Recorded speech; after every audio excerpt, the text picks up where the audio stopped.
Pessoal, vamos conversar um pouco agora sobre um tema que tem muito popular, né? Em qualquer área da medicina, tem conversas sociais, todo mundo conversa sobre disfunção erétil. Tem vários temas, tabus, em quem pode fazer uso de medicação, quem não pode, o Viagra, o sildenafil é mal para o coração, mata, não mata. Isso a gente vai tentar conversar com vocês de uma maneira tirar essas dúvidas e deixar os pontos mais importantes e positivos desse assunto. Esse assunto vem sendo mais comentado nos últimos 20 anos por conta principalmente do advento das drogas orais. E a sexualidade ela passou de ser o tabu em relação ao tratamento do idoso. Isso trouxe, obviamente, diferenças, né? Várias especialidades, a geriatria hoje encara a vida sexual do idoso como uma importante forma de bem-estar, de saúde propriamente dito. Até o conceito de disfunção erétil, que antigamente era até de brincadeira, o cara não consegue ter relação, o que é disfunção erétil, não é. Hoje em dia se estabelece muito bem. O paciente que tem queixa relacionada à sua ereção, ele tem diagnóstico de disfunção erétil. Então, todo paciente que não está satisfeito com a qualidade, com a rigidez da sua ereção, a gente configura como disfunção erétil. O que é, então? Qual a definição? É a incapacidade persistente em obter ou em manter a ereção. Claro que tem paciente que quer ter diversas ereções seguidas numa mesma noite e procura consultório de urologista por causa disso, fugindo até um pouco mais do padrão da média e o padrão da normalidade. É um caso de disfunção erétil psicogênica que deve ser encaminhado para tratamento psicoterápico, mas assim se estabelece o diagnóstico. Então, lembrando da anatomia do pênis, o pênis tem toda uma parte nervosa, vascular, mas se você avaliar um corte transversal do pênis, ele tem basicamente dois corpos cavernosos e a uretra, que é o corpo esponjoso. De uma maneira simplista de falar, a ereção ocorre porque o pênis enche de sangue, fica túrgido, fica tumescido e com isso dá rigidez. Como é que isso ocorre? Isso que é importante. O corpo cavernoso, ele tem todas essas áreas sinusoidais. E é muito bem perfundido. O pênis é muito bem perfundido. Tanto que uma das causas de disfunção erétil ao longo dos anos são os problemas vasculares. Então, qual que é a ideia da ereção? O órgão, os sinusoides, precisam estar cheios de sangue. Para estar cheio de sangue, precisa aumentar o influxo de sangue e diminuir o retorno venoso. Então, tem que ter uma dilatação dos vasos que levam o sangue ao pênis e uma compressão da drenagem. Então, comprime as veias, principalmente nessa posição abaixo ali da túnica bugínea, e com isso você tem uma diminuição do retorno venoso. Se houver um desequilíbrio entre o influxo de sangue e a drenagem, há uma disfunção erétil, ou seja, há uma incapacidade do paciente atingir ou manter uma rigidez peniana que permita uma penetração e completar o ato sexual de maneira satisfatória. Para que o paciente tenha uma ereção, então várias coisas precisam ocorrer. Desde ele ter uma captação adequada do estímulo, ele precisa estar apto do ponto de vista sensorial, do ponto de vista psicológico, do ponto de vista hormonal, a captar o estímulo e transmitir, aí de uma outra maneira orgânica, esse estímulo por via nervosa e aí uma vasodilatação para chegar no pênis do sangue. Então a gente tem possibilidades de doenças puramente orgânicas, falando então de doenças cardiovasculares, doenças neurológicas, doenças puramente psicológicas, que a gente vê principalmente em jovens, e mais frequentemente ainda uma combinação dos dois fatores. Então as doenças orgânicas são aquelas neurológicas, vasculares, hormonais ou doenças propriamente do pênis. Tem alguma doença que acabou acometendo o corpo cavernoso, a túnica bugínea, que não permite uma ereção adequada. Então, essas são as causas orgânicas. E existem as psicogênicas, onde o sistema nervoso central inibe, em alguma hora, em algum ponto, o mecanismo da ereção, sem participação, obviamente, da parte orgânica. A disfunção erétil ela é muito prevalente na sociedade. Ela é progressiva com o passar dos anos, sem dúvida, mas esse estudo que foi importante lá na região de Massachusetts, ele demonstrou lá em 94, vê como é antigo já, quase metade da população tinha algum grau de disfunção erétil. Lógico que disfunção erétil grave, 10%. Então, esses aqui são aqueles estudos lá da área de Boston, né? Mas vocês veem que 50% dos pacientes tinham alguma queixa quando os pacientes estavam entre 40 e 70 anos, os pacientes dessa faixa etária. Então, é uma doença muito prevalente, muito importante. E mais do que isso, a prevalência vem aumentando. A população está envelhecendo, a gente vai vendo aqui nesses gráficos. Ó. Veja que em 30 anos, a população americana quase dobrou a perspectiva de quase dobrar a prevalência de disfunção erétil. No Brasil, mesma coisa, aqui na América do Sul. E assim vai em todos os continentes. Então, certamente é uma doença que vai surgir cada vez mais, por isso que tanto se investe em pesquisa, em tratamento, em diagnóstico da disfunção erétil.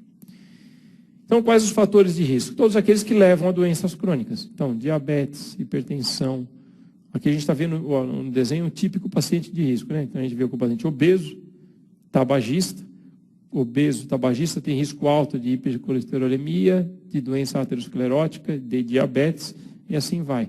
Por conta dessas doenças, ele acaba tendo que usar medicações que podem induzir a disfunção erétil. Então, você vai ver que é uma cascata, né? Ele é diabético, é hipertenso. É hipertenso, toma um beta-bloqueador, nós vamos ver que piora a ereção, e assim vai. Existem os pacientes que são submetidos a cirurgias pélvicas, cirurgias penianas, por exemplo, e acabam tendo um prejuízo da função erétil. A mais famosa de todas, sem dúvida, é a prostatectomia radical. E do uso de drogas, tanto lícitas como ilícitas. Entre os jovens, principalmente, a gente encontra duas causas principais de disfunção erétil: as psicogênicas e o uso de drogas ilícitas que acabam prejudicando de maneira importante a ereção. Então, das doenças crônicas, o que a gente vê? Aterosclerose, 40% dos pacientes com disfunção erétil e principalmente acima de 50 anos. Diabetes, 50% dos pacientes têm alguma queixa de disfunção erétil. Como é importante entre o diabético. Depressão grave, 90%. Porque, óbvio, não adianta o paciente ter todo o trato neurológico e vascular preservado se ele não tem nenhum estímulo psiquiátrico, psicológico para ter ereção. Então, não tem como estimular a ereção. Então, como é que a gente vai avaliar esse paciente? Idade, estamos vendo que ele é progressiva. Doenças crônicas, doença cardiovascular, hipertensão, diabetes, tudo vem num pacote, né? Desculpe. Isso é muito comum, doente ter essa polidiagnóstico, toda essa possibilidade. Medicação, tem que ser perguntado para o paciente, porque várias drogas causam disfunção erétil. No passado se usava muito, por exemplo, cimetidina. Hoje em dia tem drogas para dispepsia, melhores, tão boas quanto até, e causava em alguns pacientes que têm um grau de disfunção erétil, piorava muito, então você precisa tirar. Veja aqui por idade, como vai aumentando a prevalência de doença de disfunção erétil grave, né, progressiva até os 70 anos. E o idoso, por que acontece tudo isso? Então, ele tem todas as áreas, todas as funções fisiológicas do idoso vão piorando. Então, a articulação vai doendo, a capacidade pulmonar vai piorando, a bexiga não contrai tão bem quando ele tinha 20 anos, 30 anos, ele urina pior. Doença crônica vai aumentando. Então, o idoso é um fator de risco. Além disso, tem toda a parte psicológica. Ele, às vezes, não é tão estimulado, tem um risco de depressão um pouco maior. Outra coisa é que, às vezes, a vida sexual do casal acaba diminuindo o ritmo. Não tem um estímulo tão grande do casal, tanto a parte masculina como feminina. Isso tudo acaba prejudicando a função erétil no decorrer do tempo. Todas as doenças crônicas. Então, a pior, aqui está até por lista, mas a pior, sem dúvida, é a diabetes. E nós vamos ver por quê. O risco de disfunção erétil para quem tem diabetes é 4 vezes maior do que não diabético. É a pior de todas. Vocês estão vendo que diabetes é a maior, depressão em segundo. E o problema é que essas doenças vêm associadas, né? O paciente que é diabético, com frequência, é hipertenso. O que é hipertenso, com frequência, tem dislipidemia. E assim vai agregando uma doença na outra. Então, que drogas a gente tem que perguntar? Os antidepressivos, vários pioram a ereção. E aí é um ponto importante, porque muitos pacientes em tratamento de distúrbio sexual para ejaculação precoce usam drogas antidepressivas porque elas retardam a ejaculação. Então, tem que ficar atento para questionar esse paciente. Você vai procurar por uma causa sexual um tratamento e você acaba induzindo ele a um outro distúrbio da sexualidade. Antihipertensivos, o mais importante são os beta-bloqueadores. Então, lá quem usa atenolol, propanolol, se possível, tem que conversar com o cardiologista para tentar substituir medicação. Todos os agentes hormonais Aqui todos os listados para tratamento de câncer de próstata. Há uma redução da testosterona, a redução da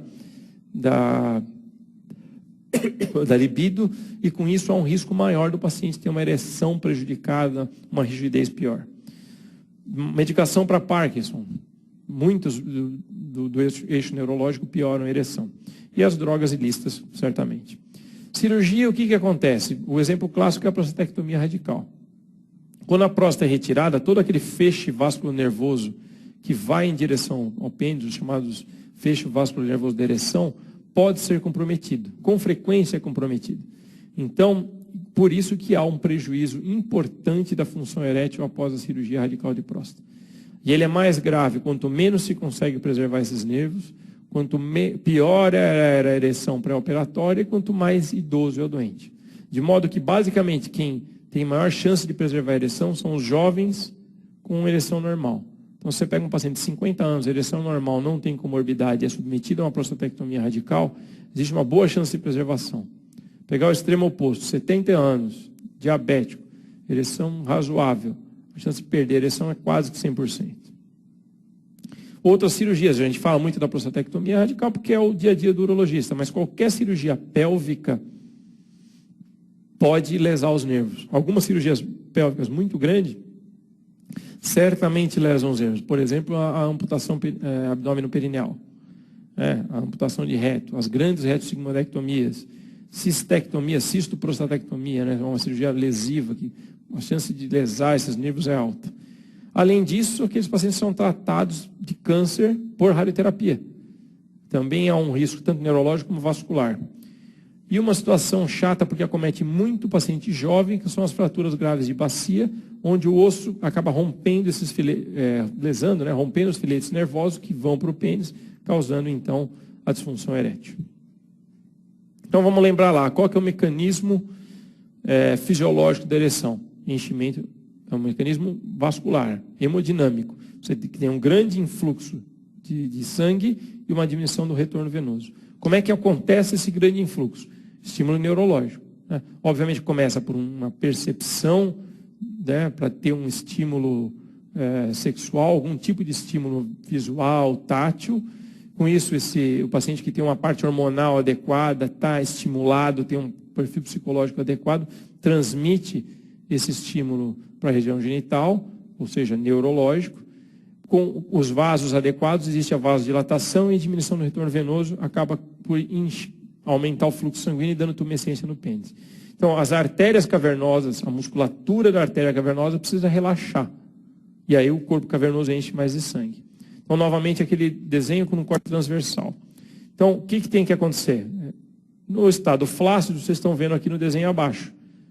Esse desenho aqui, ó. O paciente fica com os corpos, os sinusoides, contraídos. A musculatura lisa das artérias, das arteríolas, está contraída. Uma vez que há o estímulo, a musculatura lisa relaxa, aumenta o fluxo venoso, e esse sinusoide que dilata, ele colaba as veias que dão um retorno. Por conta disso, acaba ocorrendo a ereção. Então, o mecanismo, você vê como a parte vascular é importante. O que vai segurar esse sangue ali dentro e colabar? Uma túnica albugínea funcionando adequadamente. Lembrando, a túnica albugínea é aquele tecido bem espesso, que reveste os corpos cavernosos, mas que pode ser sede de doenças também. Por isso que a gente diz que as causas penianas da disfunção erétil. Paciente que tem uma fratura grave de pênis, doença de Peyronie, que é aquela curvatura peniana adquirida por uma fibrose da túnica albugínea. Tudo isso prejudica a qualidade da ereção. Olha aqui, vocês estão vendo, o sinusoide dilatou, aqui a foto esquerda alta, o sinusoide contraído. Houve uma dilatação das arteríolas, da musculatura da íntima, permitiu o maior influxo de sangue, ele colaba a veia emissária, diminui o retorno venoso. Aqui são fotos de microscopia eletrônica, mostrando exatamente a mesma coisa. Então, os sinusoides todos contraídos na letra C e aqueles dilatados na letra D. Então, um mecanismo vascular muito importante. Aqui eu acabei me adiantando, mas é isso que acontece com as doenças do pênis. O paciente teve uma fratura grave do pênis. Geralmente, a fratura ocorre em duas situações. Ou trauma durante o ato sexual, algum trauma direto no pênis, acaba dobrando em ereção e acaba fraturando, ou a doença de Peyronie. E isso é uma causa, então, peniana da disfunção erétil. Aqui vale a gente parar um pouquinho, né? Por quê? Todas essas drogas que surgiram nos últimos 20 anos para a disfunção erétil são baseadas nisso aqui. Então, existe um balanço do nível crítico, né, dos mecanismos de relaxamento e contração da musculatura lisa das artérias. E depois de muitos anos de pesquisa, eles conseguiram identificar quais são os mediadores que o endotélio libera para fazer essa dilatação. Então, é interessante porque o relaxamento dos vasos provoca ereção. Por isso que a gente diz de antagonismo funcional. E a contração dos vasos, né, da musculatura das artérias, provoca a flacidez, a detumescência. Então, como é isso acontece do ponto de vista molecular? A célula endotelial libera óxido nítrico. E o óxido nítrico vai entrar lá na célula e as enzimas, a guanilato ciclase e o GMP cíclico, provocam um relaxamento. Mas existe uma enzima que é a fosfodiesterase do tipo 5, que é a que é mais ativa no pênis. Esse nome é importante, é chato ficar guardando essas siglas, mas esse nome é importante. É a PDE5, a fosfodiesterase do tipo 5. Por que ela é importante? É ela que quebra, que faz a lise do GMP cíclico para o GMP. E o GMP cíclico é o que faz o relaxamento. Então, como tentar estimular a ereção? Como tentar melhorar esse relaxamento? Bloqueando a fosfodiesterase do tipo 5. E é aqui que agem todas essas drogas orais. Eles são inibidores da fosfodiesterase do tipo 5. Então, sildenafil, que o primeiro foi o Viagra, a tadalafila, todas essas drogas vão agir exatamente nessa enzima. Nesse momento que ela inibe a lise, né, a quebra do GMP cíclico, por isso fica mais tempo o GMP cíclico lá facilitando a ereção. Aqui é um dado importante, vamos voltar um pouquinho, que por que existe para entender a grande contraindicação medicamentosa do uso dessas drogas, que são os nitratos. Os nitratos vão agir lá no óxido nítrico. Então, quando existe a sobreposição das duas drogas, existe um estímulo muito maior, e aí sim é o risco, todos os riscos, as descrições de morte decorrente de uso dessas drogas foram em pacientes que usavam nitrato, por conta desse mecanismo. Como é que vamos avaliar o paciente, então? Já entendemos a fisiopatologia da ereção, os fatores de risco, tem que tirar uma boa história clínica. Então, o paciente que vem com disfunção erétil é um paciente que você tem que perder tempo para ver como é que está, como que acontece, em que situação, como é que é a vida conjugal dele, ele tem uma parceira, tem parceira fixa, tem mais de uma parceira, quando começou, como é que é a história sexual, usa medicação, quais as comorbidades, já tratou a disfunção erétil. No exame físico você precisa ver, tem sinais de arteriopatia, tem sinais de diabetes, o exame físico genital, o pênis tem alguma deformidade, tudo isso faz parte da avaliação. A avaliação psicológica é importante porque se a parceira não estimula o paciente, se o paciente está deprimido, tudo isso é importante, né? Porque vai impactar certamente no diagnóstico e mais ainda no seu tratamento. Alguns testes são feitos, então a avaliação, pelo menos de modo mais grosseiro, de outras doenças. Você pode fazer a glicemia para avaliar uma diabetes. Insuficiência renal, você pode dosar uma creatinina. Hoje em dia a gente sempre faz avaliação hormonal para ver se o paciente tem algum distúrbio do androgênico, né, se há uma deficiência hormonal. E aí vamos tratar como? Vamos tratar baseado no diagnóstico, né? Se o paciente tem uma disfunção psicogênica, quem vai melhor tratar esse paciente é o psicoterapeuta. Se o paciente tem uma disfunção hormonal, reposição hormonal. Se ele tem uma doença vascular, tentar melhorar a vascularização do pênis.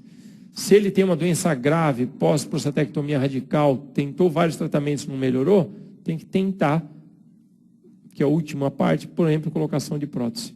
Então, tirar os fatores de risco, isso é importante, né? O paciente você está tratando, vai dando Viagra, dando injeção intracavernosa, mas ele continua tomando cimetidina, beta-bloqueador, não tem sentido, você tem que melhorar, tirar os elementos que pioram a ereção. Conversar com a parceira. Muitos pacientes fazem terapia conjugal. Existem psicólogos, psicoterapeutas especializados em disfunções sexuais. É a parte da psicoterapia. Em jovem, o paciente chega, um paciente de 20 anos com disfunção erétil. Toda a parte não tem comorbidade, não toma medicação. O risco de disfunção psicogênica é muito alto. Então, por que acontece isso? Porque existe inibição da ereção pela via neurológica decorrente de influxo de aumento do sistema nervoso simpático, descarga adrenérgica importante, paciente usando medicações para depressão. Então, tudo isso você precisa pensar, e aí isso acaba inibindo a ereção. Quem que a gente tem perfil do paciente psicogênico? Então, é o jovem, paciente que tem início súbito da disfunção erétil. Então, de repente, ele perdeu a ereção. Pode ser um problema conjugal, um problema psicológico, problema, às vezes, até de definição sexual do paciente. Outra situação é o paciente que no ato sexual ele não tem ereção, mas ele tem masturbação normal, ereção matinal normal. Então, tudo isso sugere que a via da ereção está preservada. Mas no momento que ele precisa ter uma ereção, uma rigidez adequada, ele não consegue. Então, altamente sugestivo de doença psicogênica. Mas tem todo o outro lado dos pacientes com doença orgânica. E esses pacientes, sem dúvida, precisam de tratamento. Pode até fazer psicoterapia também, mas são os pacientes que vão necessitar de um tratamento medicamentoso, um tratamento injetável. Se pegar na história, a história do tratamento de disfunção erétil, a gente vai achar tudo isso daqui. Então, a administração de droga pela uretra, como se fosse um supositório uretral, pouco usado nos dias de hoje, mas existe. Injeção intracavernosa, a gente usa muito em paciente que tem disfunção erétil pós-trauma, pós-cirúrgica. Colocação de prótese, a mesma coisa. Cirurgia venosa, hoje muito raro usar, muito rara indicação. Agora, tudo isso mudou por conta de quê? Quando surgiram as medicações via oral, os inibidores da 5-alfa-redutase. Mudou tudo a ponto de se achar até livros com esse nome, né? O sexo depois do Viagra, depois do sildenafil, que hoje em dia tem vários no mercado. Por quê? O Viagra revolucionou realmente a abordagem da terapia sexual, do tratamento sexual. Pacientes que deixaram de ter vida sexual ao longo dos anos voltaram a ter. Isso teve impacto, inclusive, nas políticas de saúde pública, nas infecções sexualmente transmissíveis para os idosos que não estavam acostumados a ter vida sexual e voltaram a ter, não tinham o hábito de preservativo. Tudo isso mudou. Então, por isso que existem até livros chamados Sexo após o Viagra. O Viagra, obviamente, não é o único, né? O sildenafil no mercado existem vários. A tadalafila, que o primeiro foi o Cialis, o vardenafil, que é o Levitra. Existe uma molécula brasileira, que é o nome comercial Eleva. Existe agora, com a perda das patentes, diversos no mercado. O que é importante? Isso tem que guardar, pessoal. Qual que é a contraindicação absoluta? É impossível usar Viagra, o inibidor 5-fosfodiesterase, quando usa nitrato. E quando se usa nitrato? Quando tem doença cardiovascular, doença coronariana. Então, são os vasodilatadores à base de nitrato. Essa é a contraindicação formal, não pode se usar. Obviamente, o paciente que tem insuficiência cardíaca muito grave, ou o paciente que está em risco cardiovascular coronariano muito grave, a gente tem um pouquinho mais de temor, porque ele pode vir a precisar de um nitrato, né? Então, essas situações existem. Então, a contraindicação formal, nitrato, para inibidores de fosfodiesterase. Aqui é um dos mais famosos, né? Acabei deixando a foto aqui, que é o Isordil. Mas existe monocordil, existem várias no mercado, né? Uma outra situação que é pouco comentada é que é a retinite pigmentosa.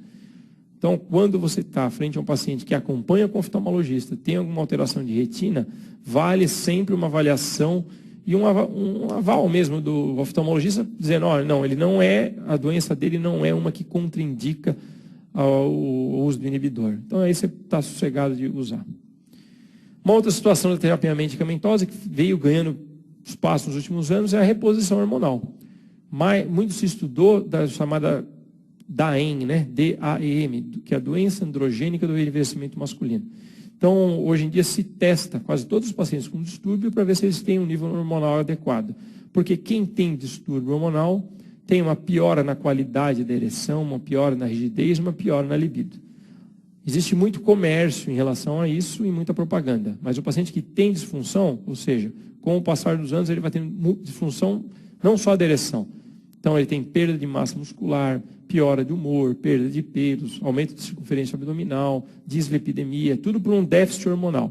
Então, a reposição hormonal não melhora só a ereção, melhora tudo isso, melhora o humor e, obviamente, vai melhorar a vida sexual e a ereção desse paciente. Mas a indicação tem que ser precisa. A reposição hormonal não deve ser feita porque o paciente está com disfunção erétil pura e simples. Tem que ser feita baseada num teste que demonstra realmente a necessidade de hormônio. Existem outros equipamentos que podem ser usados em algumas situações que hoje em dia vêm caindo em desuso, por exemplo, a bomba de vácuo. A bomba de vácuo é um cilindro com alguma forma de constrição na ponta, você encaixa o pênis no cilindro, a constrição acaba apertando, né, contraindo realmente a base do pênis e você faz um vácuo, aumentando, então, mantendo o sangue ali. É uma possibilidade de tratamento cada vez mais em desuso. E existem as terapias intracavernosas, onde se injeta substâncias vasodilatadoras, prostaglandina, por exemplo, dentro do corpo cavernoso. E isso aí provoca uma ereção quase que imediata naqueles que têm ainda o corpo cavernoso preservado. Tem um tempo de duração, obviamente, mas é uma terapia um pouquinho mais agressiva. Para os pacientes que se adaptam bem e aceitam fazer uma injeção no pênis, é uma terapia excelente. Obviamente, a gente só usa porque as doenças que não respondem à terapia via oral.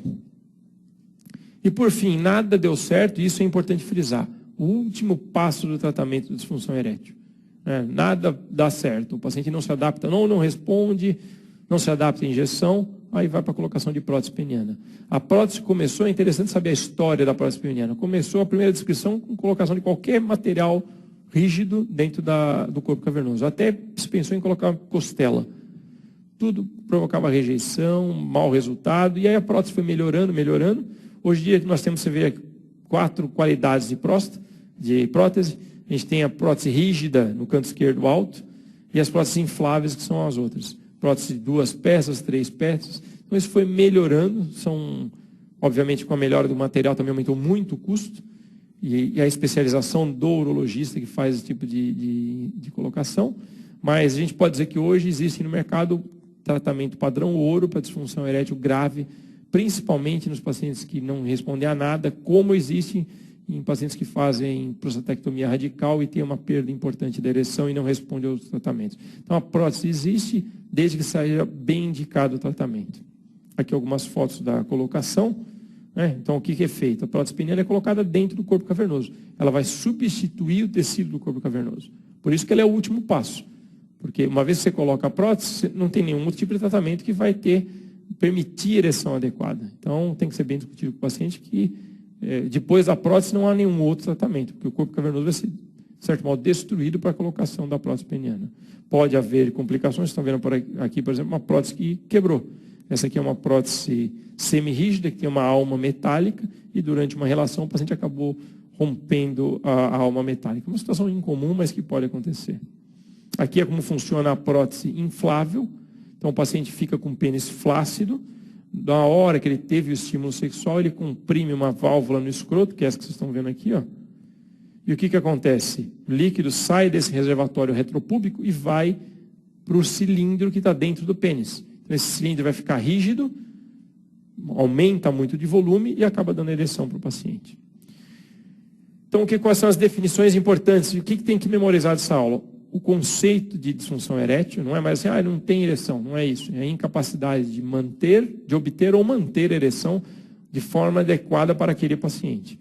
Ela é multifatorial, doença crônica extremamente envolvida nisso. Tem que guardar o mecanismo dos inibidores da fosfodiesterase tipo 5 e principalmente a contraindicação absoluta, que é o uso de nitrato.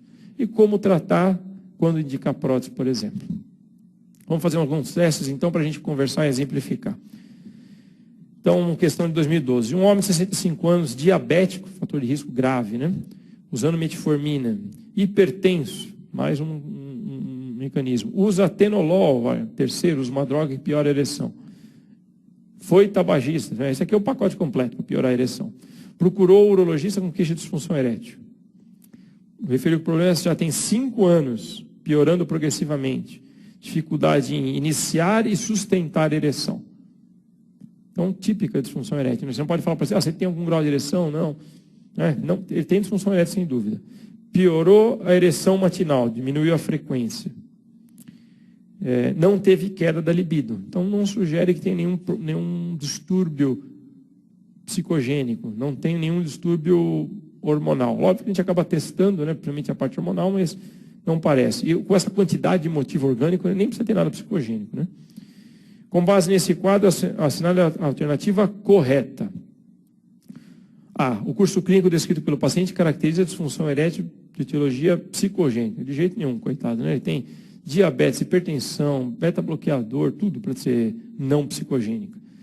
O uso de atenolol deverá ser suspenso. Sim, isso é boa. Pois o beta-bloqueador está absolutamente contraindicado para pacientes em tratamento com inibidores da fosfatidase tipo 5. Aí não, né? A segunda parte está errada. O beta-bloqueador, eu não digo deverá, ele pode ser suspenso. Essa é a situação que você tem que conversar com o cardiologista. Agora, o beta-bloqueador não está relacionado ao uso da fosfatidiesterase. Aqui é uma pegadinha para tentar confundir nitrato e beta-bloqueador. Então, a primeira linha está certa, a segunda está errada. Então, a alternativa B não está boa. O teste de ereção fármaco-induzida com papaverina, o que é isso daí? Você pode testar. Nós conversamos há pouco da terapia intracavernosa. Para saber se o paciente vai ter sucesso com a terapia, o que a gente faz? Faz um teste no consultório. O teste é para saber se ele vai ter sucesso e também para treinar o paciente, mostrar como é que é feito. Então, geralmente a gente faz no consultório do urologista, injeta alguma substância vasodilatadora no pênis, a papaverina, por exemplo, ensina já o paciente e vê se ele responde ou não. Então, é chamado teste de ereção fármaco-induzida. Então, o teste de ereção deve ser realizado antes do início do tratamento com os inibidores. Prediz a resposta que seria obtida. Não exatamente, né? Você pode ter paciente que não responde ao teste por várias coisas, né? Porque ele não vai conseguir injetar, porque ele tem dor. Então, não está muito boa essa. A D. Mesmo não havendo diminuição da libido, a reposição de testosterona está indicada, pois potencializa o efeito. Não está, né? Para repor hormônio tem que ter indicação. Então, se o paciente tem déficit hormonal, você pode ser até um pouquinho menos agressivo em relação a valores. Você não precisa estar tão baixo. Ou seja, está abaixo de 240, você pode estar abaixo de 300 e repor. Mas o paciente que tem 500 de testosterona, por exemplo, que é um valor normal, não tem por que repor se ele está normal. A diminuição na frequência de ereções não relacionadas ao coito sugere comprometimento do eixo neurovascular mediador da ereção. Isso sim, né? Então, o que ele fala aqui é o paciente aquele que, durante o sono, existem fases do sono, chamado sono REM, onde há uma ereção reflexa. De manhã, é muito comum naquela situação do paciente que acorda, bexiga muito distendida, ter também uma ereção reflexa, né? Aquela ereção matinal. Se o paciente perde a ereção reflexa, é sugestivo que há um comprometimento da parte orgânica, do eixo neurovascular. Então, essa aqui eu acho que é a melhor, é ela mesma. Né? Então, a A está errada, porque não psicogênico de jeito nenhum. A B está errada porque o beta-bloqueador não interfere no fosfodiesterase, no inibidor. A droga intracavernosa, o fato de não agir, não está relacionada a ter inibição ou não da fosfodiesterase tipo 5. Reposição hormonal apenas para aqueles que precisam. Certo? Vamos para mais uma. Qual das alternativas abaixo não contém o tratamento para disfunção erétil? Inibidores da fosfodiesterase tipo 5, é a base do tratamento. Prostaglandina, existe tanto por via uretral, menos usada hoje em dia, mas existe. Tratamento psicológico, sem dúvida, né? Da disfunção psicogênica. Inibidor da 5-alfa-redutase, típica pegada aqui de prova, né? O inibidor da fosfodiesterase. O inibidor da 5-alfa-redutase é muito comentado em urologia para tratamento de HPB, então essa está errada, e prótese peniana. Então isso aqui é relativamente fácil, né? Qual da alternativa é a contraindicação formal para o uso de inibidor de fosfodiesterase no tratamento? Aqui, só lembrar, nitrato, né? Aspirina contraindica? Não. Acima de 75 anos? Não. Nitrato, sem dúvida. Diabético? Não, é até indicação. O uso de beta-bloqueador não é contraindicação. Ele pode piorar a função erétil, mas não é contraindicação. Então, sem dúvida, vocês veem como isso aqui é questão de prova, né? Como há essa preocupação de se questionar porque é uma droga muito comentada, está sempre no mercado, está na mídia, então precisa saber realmente a contraindicação absoluta. Obrigado, pessoal. Fico aguardando as questões quando quiserem ir pela parte da internet. Um abraço a todos.